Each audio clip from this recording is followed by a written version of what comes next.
What's up, everybody? Welcome to This Week in Waste, a weekly news show where I run you through the top stories as seen on WasteThreeSixty.com. I've been traveling a lot this May, so I am like you, catching up on the top stories of May in this video. There's a lot to get through. We packed in the top 10 from the month, so let's check them out now. Number 10, moving forward, SES, Ally Waste, Momentum announce acquisitions. M&A activity remains robust in the waste and recycling industry. Here is this week's roundup of the latest mergers and acquisitions. Number 9, hauler leaders talk priorities, safety, and needs at WasteExpo 2025 panel. Haulers are the backbone of the waste and recycling industry. Their essential work is the catalyst to keep communities clean, operations running, and materials moving every single day. At WasteExpo 2025, a panel of executives shared insights on top priorities, needs, and getting employees to work as a team. Number 8, 3 key takeaways from the Extended Producer Responsibility Finding Middle Ground panel. At WasteExpo 2025, the Sustainability Talks featured session focused on the current progress and pitfalls with EPR policy across the United States. The panel discussed how EPR is being funded,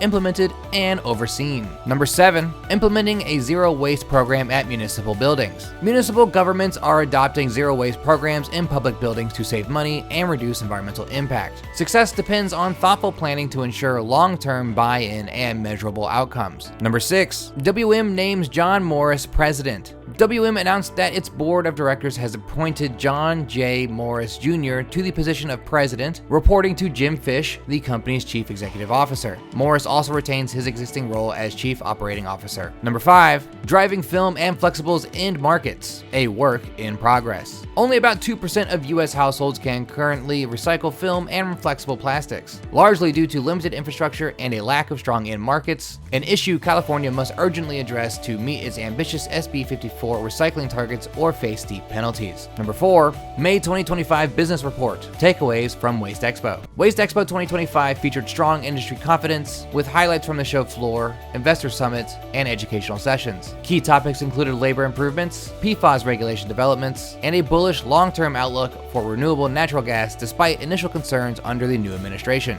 Number 3, Vanguard Renewables opens state-of-the-art anaerobic digestion. Vanguard Renewables opens state-of-the-art anaerobic digestion and depackaging facility at Dinner Bell Farms in Eden, Wisconsin. Vanguard Renewables announced the opening of its newest anaerobic digestion and depackaging facility located at Dinner Bell Farms, a family-owned dairy farm in Eden, Wisconsin. Number 2, which industry knowns are driving RNG tailwinds and future outlook? The renewable natural gas industry is rapidly expanding, with nearly 500 facilities operating in North America by mid-2025, driven by major players like Republic Services, WM, and Archaea, despite lingering policy and market uncertainties. And our top story of the month, Trashin returns to the runway at WasteExpo 2025. Trashin continues to be one of the most talked about events each year at WasteExpo, and this year was no different. Ensembles made up of cardboard, broken CDs, teddy bears, and warped records graced the runway to the attention of countless phones and attendees who were wowed by the designs. And those were the top 10 stories from the whole month of May as seen on WasteThreeSixty.com. As always, you can go to WasteThreeSixty.com to learn more about each of these stories and read about more stuff.